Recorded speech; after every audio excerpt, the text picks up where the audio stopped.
Dankuni toll প্লাজায় vacancy থাকা সত্ত্বেও নিয়োগ হচ্ছে না কেন, এই প্রশ্ন তুলে ডানকুনি টোল প্লাজার পাশে আমি দেখাতে বলবো আইএনটিইউসি অফিসের সামনেই বিক্ষোভে তৃণমূল, অর্থাৎ তৃণমূলের যে শ্রমিক সংগঠন আইএনটিইউসি তারই বিরুদ্ধে কিন্তু এবারে ধর্ণা বসেছে এই তৃণমূলের কাউন্সিলর সহ স্থানীয় তৃণমূল কর্মীরা।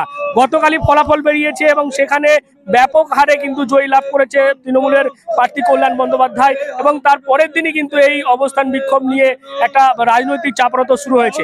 দেখতে পাচ্ছেন এখানে যে কর্মী সমর্থকরা হাতে পোস্টার নিয়ে তারা বিক্ষোভ দেখাচ্ছেন, সেখানে কিন্তু নানান ভাষা লেখা রয়েছে। ডানকুনি টোল প্লাজায় সম্পাদক নিসার মল্লিক এবং সহ সম্পাদক নিতাই দে দুরহাটো, ডানকুনি টোল প্লাজায় ভ্যাকান্সি থাকা সত্ত্বেও দীর্ঘদিন কেন নিয়োগ হচ্ছে না, সম্পাদক নিসার মল্লিক এবং সহ সম্পাদক নিতাই দে জবাব দাও। ইপিএফ এর টাকা বছরে 4টি সিএল কমলো কেন, তারও প্রশ্ন তুলে জবাব চাওয়া হয়েছে। এখানে দেখতে পাচ্ছি আমি রয়েছে কাউন্সিলর হাসান মন্ডল, বলছে কি কারণে আপনারা এই অবস্থা আজকে এই অবস্থান বিক্ষোভ আপনারা বুঝতেই পারছেন। এখানে ব্যক্তিগত স্বার্থ, ব্যক্তিগত বিজনেস ব্যবসা চালাচ্ছে ইউনিয়নের যিনি কর্মকর্তা এখানে আছেন, ইউনিয়ন লেবার সেক্রেটারি যিনি নিসার মল্লিক আর নিতাই দে, ব্যক্তিগতভাবে এখানে আপনারা সবই দেখতে পাচ্ছেন কি অবস্থা। এখানে মানে একটা সেক্রেটারি তিনি লিভার, এখানে কর্মচারী, তিনি 1 কোটি টাকার গাড়ি নিয়ে ঘুরছেন, 1 কোটি টাকার খালি গাড়ি চাপেন তিনি। তার সাথে সাথে আপনারা দেখেছেন কি হারে তার ব্যক্তিগত ভাবে প্রপার্টি কিভাবে তারা ব্যবস্থা মানে নিজস্ব একটা ধন সম্পদ গুছিয়ে নিচ্ছে। এই জায়গায় বসে বসে দুর্নীতি করে আজ লেবারদের সঙ্গে অরাজকতা চাইলে এইটা আমরা হতে দেব না। আজ তারই আমাদের আন্দোলন, তারই আমাদের বিক্ষোভ। আর এখানে দিনের পর দিন ভ্যাকেন্সি, কোম্পানির সাথে কি সেটিং আছে আমরা এটা মানছি না, মানবো না আমরা। আমাদের এখানে বেকার সমস্যা প্রচুর, আমাদের ডানকুনিবাসীর জন্য আমরা আজকে আন্দোলন করছি। আমরা এই লড়াই আমরা চাইলে যাব, আমাদের ভ্যাকেন্সি সম্পূর্ণ করতে হবে।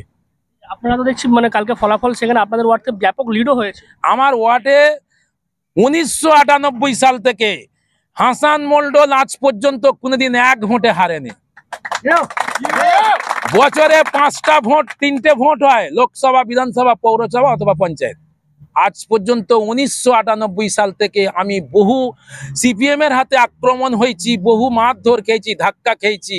এই জায়গাকে আমি সাজিয়ে গুছিয়ে আজও পর্যন্ত এই যে লিড দিচ্ছে এলাকার মানুষ তো ভোট মানে যাতে তৃণমূল পাশে থাকে তার জন্য দিচ্ছে, কিন্তু তারপরও সেই ভ্যাকান্সি বা তাদের কর্মসংস্থান হচ্ছে না কেন? কর্মসংস্থা আমি কাউন্সিলর হিসেবে আমাকে এই জায়গায় কোনো রকম ভাবে ওনারা প্রাধান্য দিচ্ছেন না। আমি দিনের পর দিন আন্দোলন করে যাচ্ছি। আমি এজ এ কাউন্সিলর হিসাবে আমার ওয়ার্ডের ওপর এই টোল অবস্থিত, সেখানে আমাকে এই কমিটির মধ্যে আজকে একটা ইউনিয়ন কমিটি আছে, লোকাল কাউন্সিলর তার বডিতে নেই এবং আমার লোকাল চেয়ারম্যান তার বডিতে নেই, অথচ সেখানে একটা ইউনিয়ন চলছে দিনের পর দিন। কারণ কি? এটা আপনারা বুঝতে পারছেন, নিশ্চয়ই কোনো দুর্নীতি আছে, নাহলে লোকাল কাউন্সিলরকে বডিতে এখানে রাখবে না। এখানে যেখানে ভ্যাকেন্সি ফাঁকা রয়েছে সেই ভ্যাকেন্সিগুলো কেন দিনের পর দিন কেন এরকম রেখে দিয়েছে, পূর্ণ করছে না। আমরা ম্যানেজমেন্টের সঙ্গে কথা বলছি, টোল কর্তৃপক্ষের সঙ্গে, টোল কর্তৃপক্ষ বলছে দাদা আমাদের কোনো অসুবিধা নেই, আপনারা যখন বলবেন আমরা তখনই ভ্যাকেন্সি পূরণ করে দেবো। তাহলে এটা কে আটকে রেখেছে?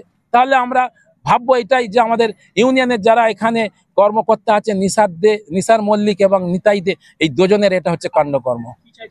আমরা চাইছি এখানে ভ্যাকেন্সি পূরণ করতে হবে। আমাদের এখানে বডি মেম্বার যারা আছে, বডির যে কমিটি আছে, কমিটির মধ্যে আমি আজ এ কাউন্সিলর হিসেবে এবং আমার লোকাল চেয়ারম্যানকে এই বডির মধ্যে রাখতে হবে। তার সাথে সাথে আমার এখানে ভ্যাকেন্সি, যেহেতু আমার এই ওয়ার্ডের ওপরে অবস্থিত টোল, আমাদের 50% যত ভ্যাকেন্সি হবে আমাকে 50% এই এলাকাকে দিতে হবে ডানকুনিবাসীকে, তবেই আমরা এটা মানবো, নাহলে মানবো না। বুঝতেই পারছেন এই অভিযোগই তারা তুলছে, ভ্যাকান্সি থাকা সত্ত্বেও নিয়োগ হচ্ছে না।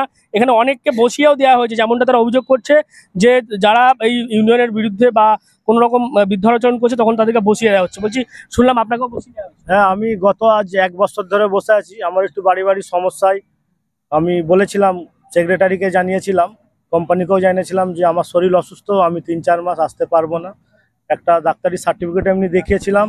স্যার রিকোয়েস্ট করেছিল যে যত তাড়াতাড়ি পারবি তুই কাজে আয়। আমি বললাম দেখুন আমার এরকম সমস্যা হচ্ছে, আমি কি করে আসবো? ওই না এখানে লেবার শর্ট, আমি আরবি থেকে ক্যাজুয়াল লেবার নিয়ে চালান না, তারপরে আমি জয়েন করব। তো আমারও বসিয়ে দিয়েছে। আমি মানে টোলে অনেক 12 বছর কাজ করছি। 12 বছর কাজ করার পর আমাকে কোনো পারমিট কিছু করেনি। গত 3 তারিখে মিটিংয়ে নিসার মল্লিক এই কথাও বলেছে যে আজকে একই বাড়িতে দুই ভাই কি করে চাকরি হয়। তো ওই কথাই যদি বলে থাকে তাহলে আজ এখানে কাজ করছে উনার শালা, উনার উনার ভাই, উনার মামাতো ভাই, নিতাইয়ের ছেলে কাজ করে, নিতাইয়ের ভাগনা কাজ করে, নিতাইয়ের শালির ছেলে কাজ করে, ভজন বসানো হচ্ছে। এগুলো সব ফ্যামিলি মানে চাকরি পাচ্ছে। আজকে সন্টু আকনের বাড়ির লোক 3 জন এখানে কাজ করে গেছে অলরেডি, এখন 2 জন করে। তাহলে উনি তো লাইনটা দেখিয়ে দিয়েছে। তাহলে আমি 12 বছর ঝাড়ু মেরে কাজ করলাম। এর আগে সগাত, ইসমাইল, উনারাও খুব পরিশ্রম করে, ওনাদেরও পারমিট হয়েছে। তাহলে আমার কেন পারমিট হলো না? আরো 2টো বেকার ছেলে আছে, মোশরাফ, মল্লিক, একজন তো মানে কাঁদতে কাঁদতে বাড়িই চলে গেছে, বললো ওকে রাখা যাবে না, ওর বয়স হয়ে গেছে, ওকেও বসিয়ে দেওয়া হয়েছে। বেশি কিছু বলবে লোকাল কাউন্সিলরের সঙ্গে যোগাযোগ করা যাবে না। লোকাল কাউন্সিলরকে যোগাযোগ করবো না তো তাহলে কার সঙ্গে যোগাযোগটা করবো আমরা? লোকাল কাউন্সিলর কি বিজেপি করে? দল বিরোধী কাজ করে। আজকে সুবিধাও তো এখানে অনেক ছেলে দিয়েছে, তাহলে সুবিধার ছেলেদেরও তো বলতে পারতো যে দাদার অফিসে যাবিনি কেন? তাহলে আমার কাউন্সিলর কি অন্যায় করেছে, কি খারাপ করেছে? এর আগে আরো জয়নাল মল্লিক কাউন্সিলর ছিল। জয়নাল মল্লিক কাউন্সিলর থাকাকালীন এখানে অনেক ছেলেকে কাজে লাগিয়েছে। ইনি আসার পরেও ইনিও অনেক ছেলেকে কাজে লাগিয়েছে। সে মানে কাউন্সিলর যাদেরকে মানে কাজে লাগায় ওদের বক্তব্য, তোমরা কাউন্সিলরকে ছেড়ে দাও, কাজ পেয়ে গেছে তো আমার সঙ্গে থেকে আমার দলটা ভারী করো, যাতে আমার পথটা এখান থেকে না চলে যায়। আমাকে তো করে কেমবে এখান থেকে খেতে হবে, উনিও খাচ্ছে। আমরা চাইছি আমাদের ডানকুনির যেসব ভ্যাকেন্সি খালি আছে, ডানকুনির যারা গরিব দুস্থ ছেলেরা আছে ওদেরকে কাজ দেওয়া হোক এখানে। আর সেক্রেটারি ও নেতাইদের দুজনকে এখান থেকে সরে যেতে হবে, পদত্যাগ করতে হবে। আমার নাম শেখ মোরসেলিম।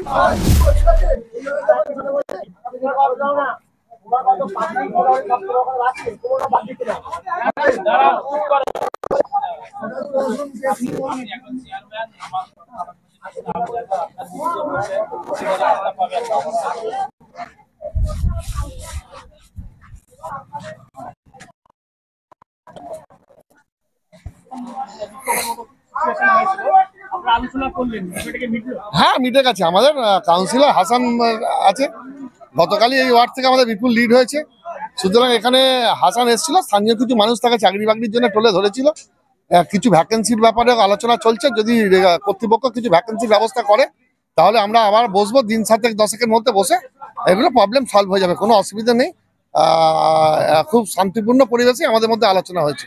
আমার টোলের সেক্রেটারি নিসার, নিতাই দুজনে ছিল, হাসান মন্ডল ছিল, সবাই মিলে থেকে আমরা আলোচনা করেছি। আমরা দিন 10 মধ্যে আমরা বসে আমরা অনুরোধ করবো প্রশাসনকে, যদি কিছু রিক্রুটমেন্ট হয়, বেকার ছেলেদের, শিক্ষিত ছেলেদের 2-1জনকে যদি রিক্রুট করা যায়, চাকরির ব্যাপারটা বা কাজের ব্যাপারটা সকলের আছে, সেটা নিয়ে আমরা আলোচনা করব।